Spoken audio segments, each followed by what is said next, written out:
Work from ഹോമിലേക്ക് പോകുക, ഇന്ധന ഉപയോഗം കുറയ്ക്കണം, സ്വർണം വാങ്ങരുത്. നിർദ്ദേശങ്ങളുമായി നരേന്ദ്രമോദി. പശ്ചിമേഷ്യയിലെ തുടരുന്ന യുദ്ധസംഘർഷങ്ങൾ കാരണം അന്താരാഷ്ട്ര വിപണിയിലുണ്ടായ വിലക്കയറ്റം നേരിടാൻ ജനങ്ങൾക്ക് പുതിയ സാമ്പത്തിക നയങ്ങൾ നിർദ്ദേശിച്ച പ്രധാനമന്ത്രി നരേന്ദ്രമോദി. അതിർത്തിയിൽ ജീവൻ ബലികഴിക്കുന്നതു മാത്രമല്ല, ദൈനംദിന ജീവിതത്തിൽ ഉത്തരവാദിത്തത്തോടെ പ്രവർത്തിക്കുന്നതും രാജ്യസ്നേഹമാണെന്ന് അദ്ദേഹം പറഞ്ഞു. രാജ്യത്തിന്റെ വിദേശനാണ്യശേഖരം സംരക്ഷിക്കുന്നതിനായി വിദേശയാത്രകൾ പരമാവധി ഒഴിവാക്കണമെന്ന് പ്രധാനമന്ത്രി ആവശ്യപ്പെട്ടു. പെട്രോൾ, ഡീസൽ എന്നിവയുടെ ഉപഭോഗം കുറയ്ക്കുന്നതിനായി മെട്രോ ട്രെയിനുകളും മറ്റു പൊതുഗതാഗത സംവിധാനങ്ങളും ഉപയോഗിക്കണമെന്ന് അദ്ദേഹം നിർദ്ദേശിച്ചു.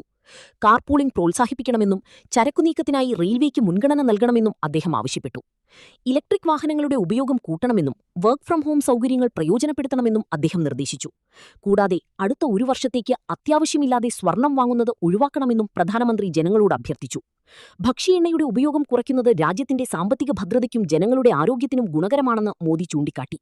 ദൈനംദിന ആവശ്യങ്ങൾക്കായി തദ്ദേശീയമായി നിർമ്മിച്ച ഉൽപ്പന്നങ്ങൾക്ക് മുൻഗണന നൽകാനും ആഭ്യന്തര വിനോദസഞ്ചാരം പ്രോത്സാഹിപ്പിക്കാനും അദ്ദേഹം നിർദ്ദേശിച്ചു.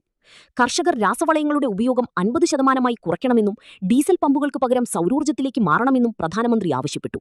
ആഗോള വിതരണ ശൃംഖലയിലുമുണ്ടായ തടസ്സങ്ങളും വിലക്കയറ്റവും നേരിടാൻ രാജ്യത്തിന് ജനങ്ങളുടെ കൂട്ടായ പങ്കാളിത്തം ആവശ്യമാണെന്നും ഇതിനായി എല്ലാവരും സഹകരിക്കണമെന്നും പ്രധാനമന്ത്രി അഭ്യർത്ഥിച്ചു.